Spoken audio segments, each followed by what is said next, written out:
Donc, comme vous venez de le souligner, je vais essayer de vous entretenir, je dirais plutôt de vous soumettre un certain nombre de réflexions sur le problème de la pauvreté en tant que phénomène et en tant que concept.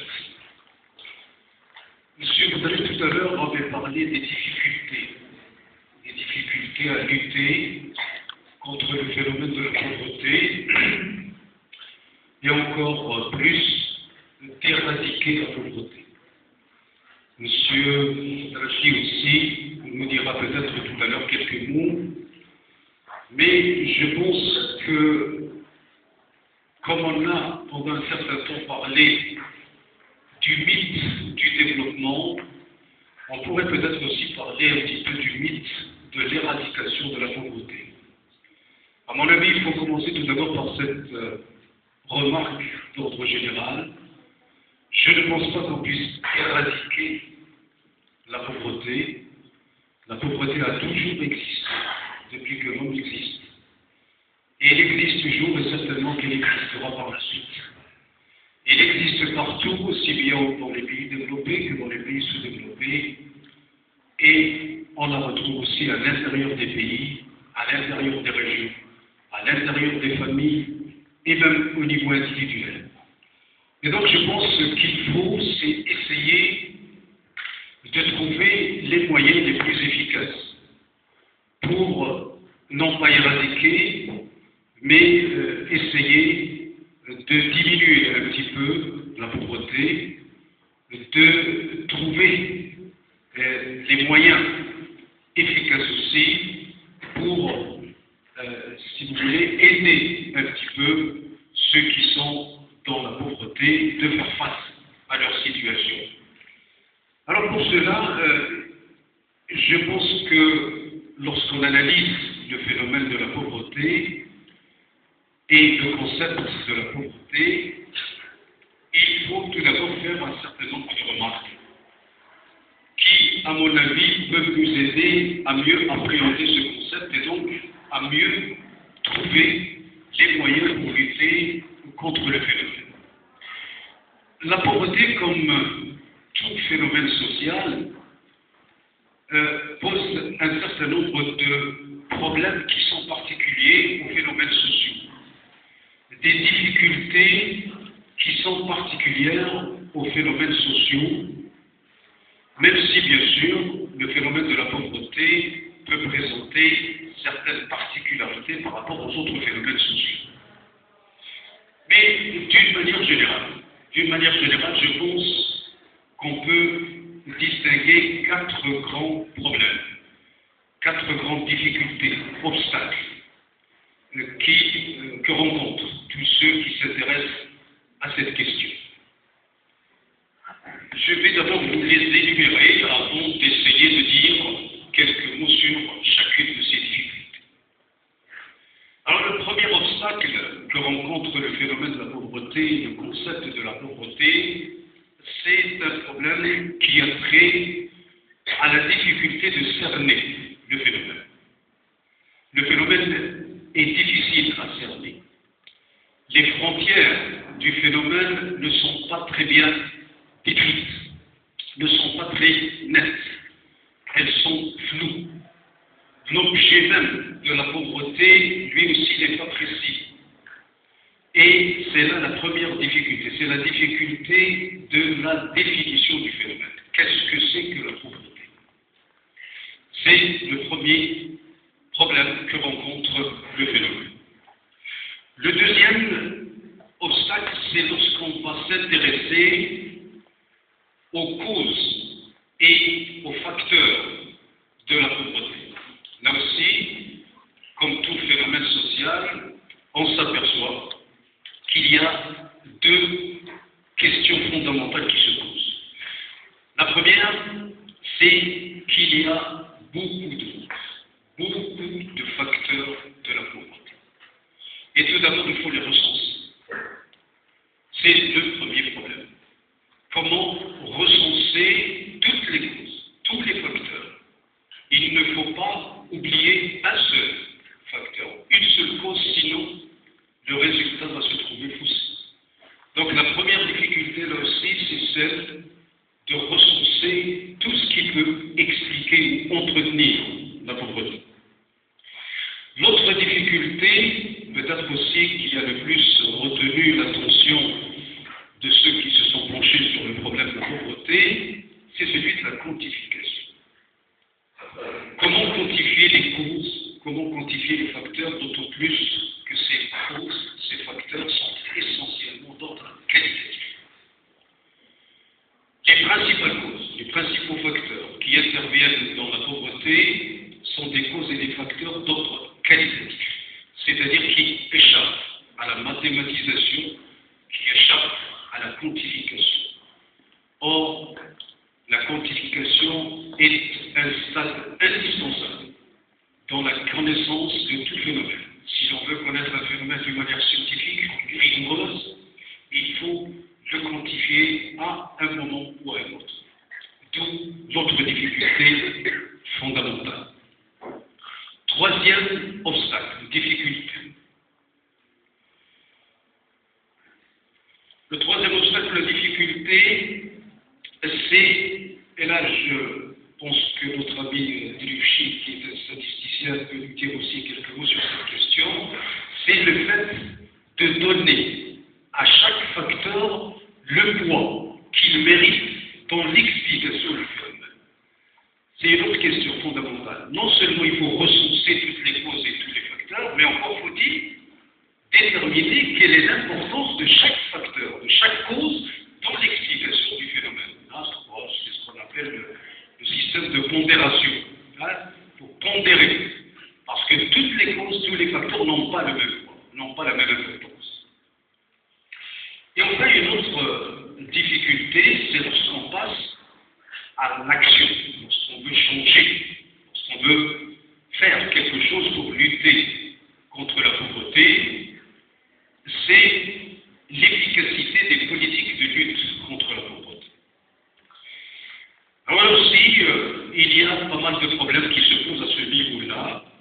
Il y a beaucoup de difficultés à trouver des politiques adéquates pour lutter contre le phénomène de la pauvreté.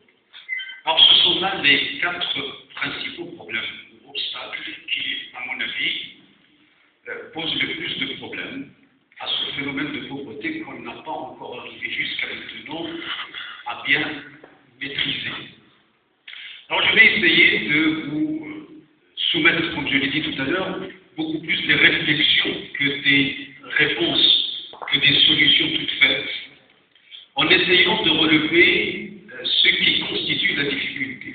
Je ne vais pas vous raconter ou redonner un cours sur la pauvreté, sur le développement humain, sur l'économie sociale, etc., mais essayer de soulever les difficultés au sein de chacun de ces quatre éléments dont je viens de parler. Alors tout d'abord, concernant la difficulté de cerner et de définir la pauvreté. Alors il y a un certain nombre d'éléments dont il faudrait prendre compte. D'abord, la pauvreté a toujours été considérée comme un état. La pauvreté, c'est une situation. Donc, elle a toujours, la définition de la pauvreté et la tentative d'appréhender le phénomène ont été toujours faits d'une manière statique. Celui qui est pauvre, il est pauvre à un certain moment. Et on ne présage pas de ce qu'il va devenir dans le futur. Or, la notion de pauvreté, à mon avis, est une notion qui doit être déterminée dans la dynamique des choses. La pauvreté, ce n'est pas une situation donnée, mais c'est un processus. C'est un processus qui change, qui se transforme au fur et à mesure de l'évolution de la société. Ce n'est pas un état stationnaire qui est donné une fois pour toutes. Ça, c'est la première réflexion sur laquelle peut-être on doit se pencher. notamment lorsqu'on veut mettre au point des mesures de lutte contre la pauvreté. Le fait de prendre en compte le temps doit intervenir dans les politiques de lutte contre la pauvreté. Sinon, vous pouvez mettre en œuvre des politiques, des solutions, mais au bout d'un certain moment, qui se trouve dépassé.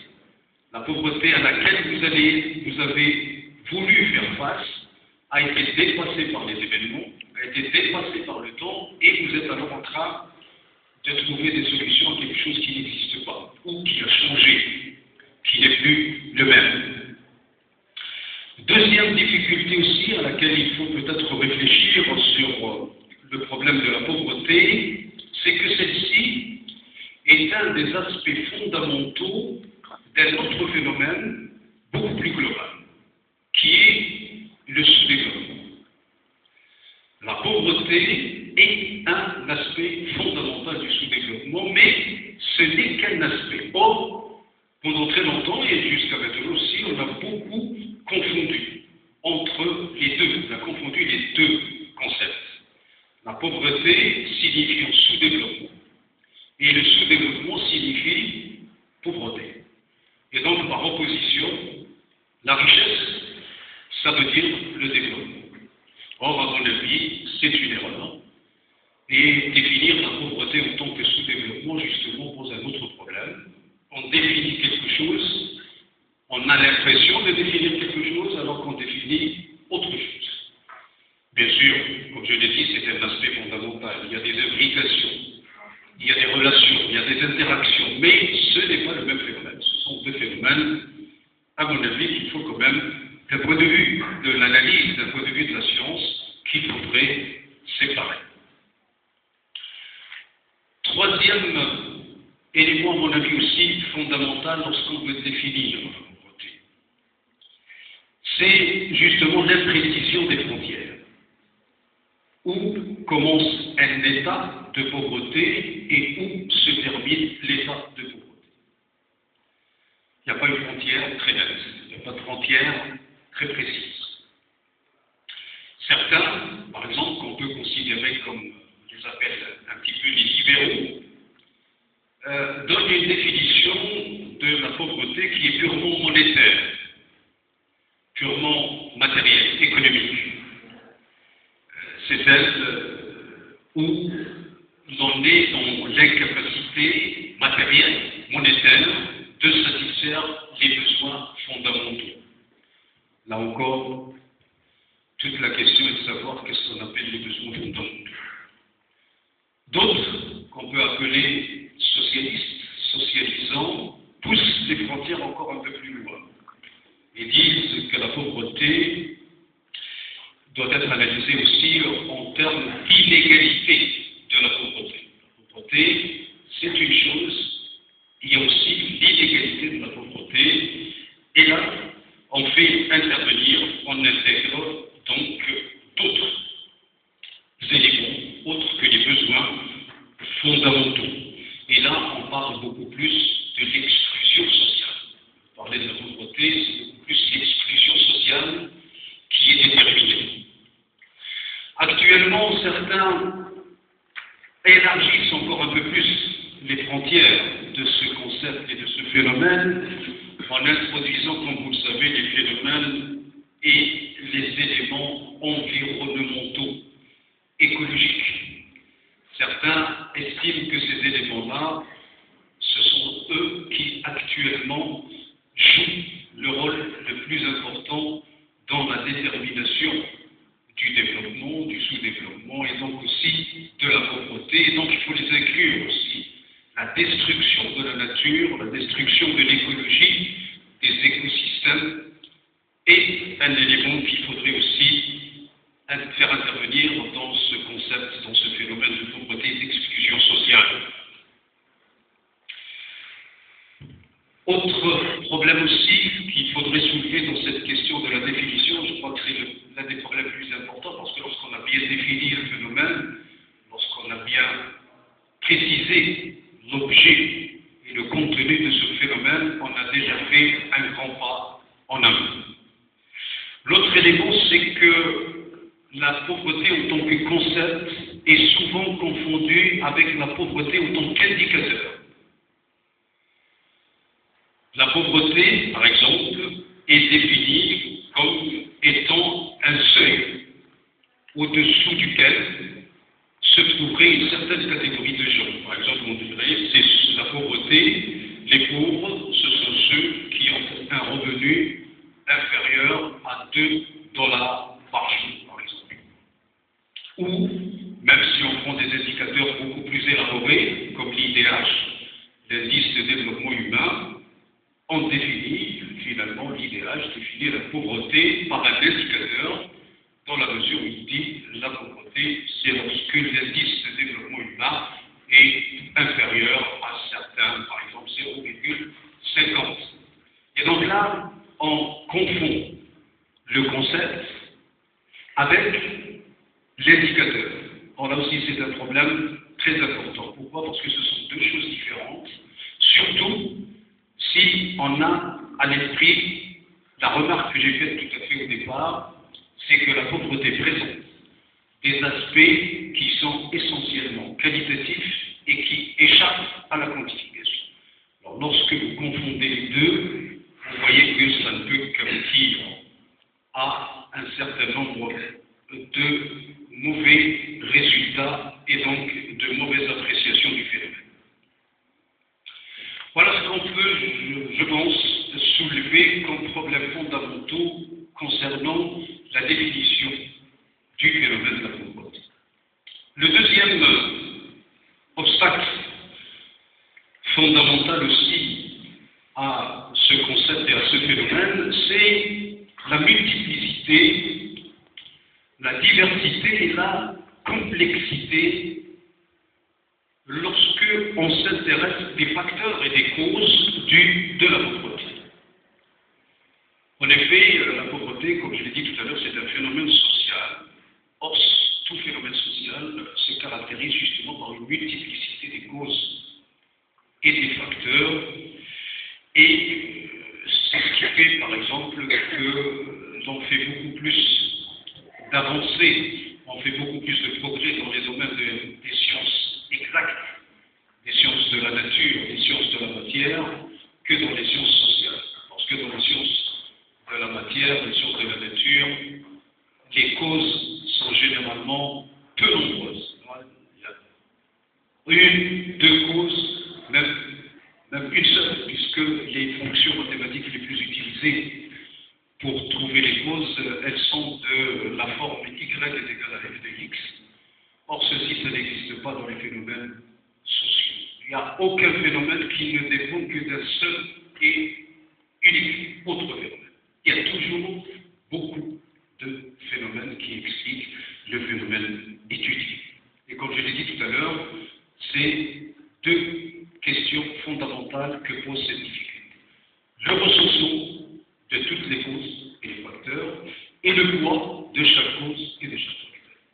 Ajoutez à ceci la différence qu'il faut faire entre ce qu'on appelle les causes du phénomène et les facteurs du phénomène. Ce sont deux choses qui ne sont pas les mêmes. Et à mon avis, cette distinction doit être faite. Elle est indispensable. Pourquoi? Parce que la cause peut disparaître, alors que le facteur continue à exister, et donc le phénomène continuera d'exister. Une cause, c'est le phénomène qui explique la naissance, l'apparition de l'autre phénomène, qu'on appelle l'effet ou la conséquence. Alors que le facteur, c'est celui qui continue à perpétuer l'existence du phénomène après sa naissance. La cause donne la naissance, et ensuite il y a des facteurs qui vont entraîner la pérennité du phénomène. Et ce sont deux choses différentes. Pourquoi? Parce que la cause peut disparaître, sans pour autant que le phénomène disparaisse. Alors que dans les sciences, justement, je vais donner un exemple tout à l'heure avec les sciences de la matière, dans les sciences de la matière, l'une des règles principales qui existe, c'est ce qu'on appelle la règle de l'absence, ou la règle de la disparition de la cause. Lorsque la cause disparaît, le phénomène disparaît. ce qui n'est pas la même chose dans les sciences sociales. La cause peut disparaître, le phénomène peut continuer d'exister, pas seulement d'exister, mais de se développer. Et là, c'est aussi, à mon avis, une différence fondamentale qu'il faut faire pour savoir qu'est-ce qu'on est en train de lutter contre quoi. Est-ce qu'on est en train de lutter contre les causes ou contre les facteurs? C'est pas la même chose, et les politiques de lutte ne sont pas les mêmes. Les mesures qu'il faut prendre ne doivent pas être les mêmes.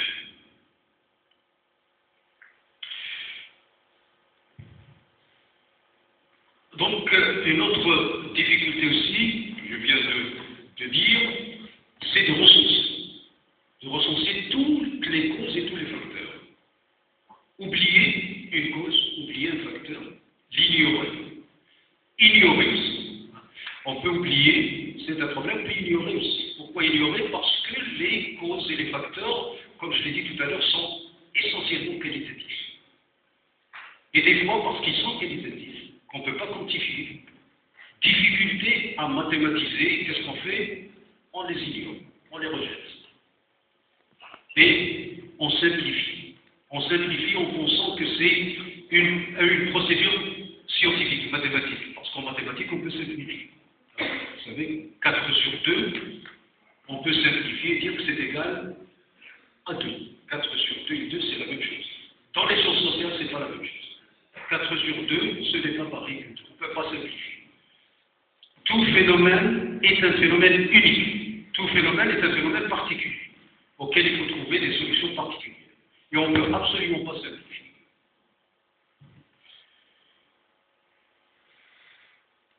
Notre difficulté, comme je l'ai dit, c'est de trouver le poids qui correspond à chaque cause et à chaque facteur. Une autre difficulté très très grande.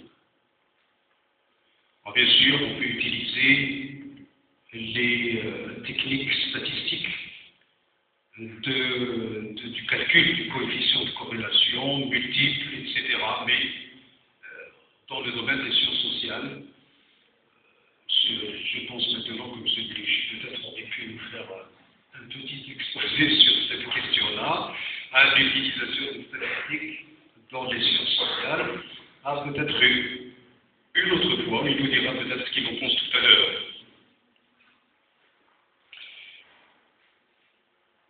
En effet, les causes et les facteurs que qu'on met en avant pour expliquer la pauvreté sont essentiellement des concepts comme l'indifférence, la maladie, la dépendance, l'ignorance, l'analphabétisation, etc., etc.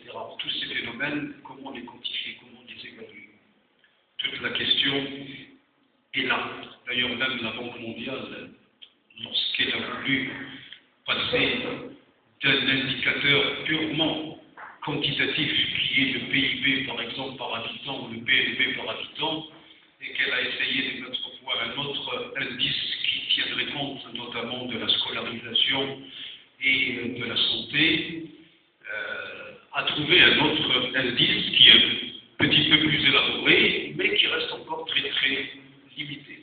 Pourquoi? Parce qu'il y a d'autres facteurs. Mais là, je le dis souvent à mes étudiants, l'autre difficulté dans les sciences sociales, c'est ce dilemme. Ce dilemme qui existe entre, d'une part, se rapprocher le plus de la réalité, et cela entraîne nécessairement un manque de rigueur, un manque de justesse. Soit qu'on veut se rapprocher le plus du juste, le plus de la rigueur, et à ce moment-là, on s'éloigne de la réalité. C'est ça le dilemme qui existe dans les sciences sociales. Comment trouver le juste milieu? Soit qu'on veut être très précis, très rigoureux, et on s'éloigne de la réalité sociale. Soit qu'on veut s'approcher le plus de la réalité sociale, et on devient moins rigoureux, moins précis. L'une des questions fondamentales, des problèmes fondamentaux, des obstacles, justement, se situe aussi, à mon avis, à ce niveau-là. Enfin, dernier point, c'est la difficulté à mettre au point les politiques adéquates de lutte contre la pauvreté. Alors à ce sujet, je soulève, si vous voulez, trois éléments aussi fondamentaux qui, à mon avis, interviennent dans ces difficultés. D'abord, la première, c'est que l'efficacité des politiques de lutte contre la pauvreté dépend en grande partie du tout premier problème dont j'ai parlé, c'est-à-dire la définition du phénomène, la représentation qu'on a du phénomène. Les politiques de lutte dépendent directement de cette représentation, de cette conceptualisation qu'on a du phénomène. Alors, si ce phénomène n'est pas bien conceptualisé, n'est pas bien défini, n'est pas bien maîtrisé, c'est automatiquement que ça se répercute sur l'efficacité des politiques économiques mises en œuvre. Le deuxième, c'est les instruments qui sont utilisés. Et là, je ne pense pas aux instruments, aux moyens humains, financiers, techniques, qui, à mon avis, ce ne sont pas ceux qui posent le plus de problèmes. Je crois que ceux qui posent le plus de problèmes, ce sont des nouvelles façons, de nouveaux types d'organisation qui doivent être mises en œuvre pour lutter contre la pauvreté. La pauvreté, j'ai dit tout à l'heure qu'elle change, elle évolue, elle se transforme avec le temps.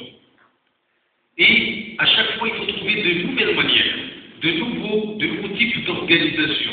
Et là, je pense à tout ce qui existe dans le domaine de l'économie sociale et l'économie solidaire, qui est actuellement ce qui est mis en avant pour lutter contre la pauvreté. Actuellement, la lutte contre la pauvreté met en avant essentiellement les éléments de l'économie sociale et solidaire, c'est-à-dire des éléments qui sont basés sur la non-lucrativité de l'activité, comme par exemple pour les associations, sur les ressorts tels que la solidarité, la cohésion sociale, etc., etc. Or, ce sont de nouvelles façons d'appréhender le phénomène et de lutter contre le phénomène. Et, à mon avis, c'est ce qui est en train de poser le plus de problèmes. Jusqu'à maintenant, le système qui a prévalu, qui est essentiellement un système de production économique libérale, était basé, et il est toujours basé, sur l'entreprise. C'est l'entreprise qui est l'instrument principal. Je vois que le temps est en train de passer très très vite. Je vais essayer de terminer très vite. Donc, je disais que c'est l'entreprise qui est l'instrument de base du système qui a existé depuis longtemps et qui existe actuellement. Mais maintenant, il faut changer. Il faut changer, il faut mettre en avant d'autres instruments, d'autres institutions que l'entreprise, notamment les institutions que sont les associations, et nous sommes justement dans une phase de transition. On est dans une phase de transition où on essaye de faire remplacer cette entreprise, enfin, peut-être pas la remplacer complètement, mais de la concurrencer par d'autres instruments, et là se trouve une difficulté qui est liée à la transition. Bon, je passe directement, si vous voulez, à la conclusion. À la conclusion, c'est-à-dire là j'ai présenté les difficultés, les problèmes, qu'est-ce qu'il faut faire? À mon avis, il n'y a pas de solution miracle. Je vais vous donner seulement quelques idées qui, à mon avis, doivent être prises en considération.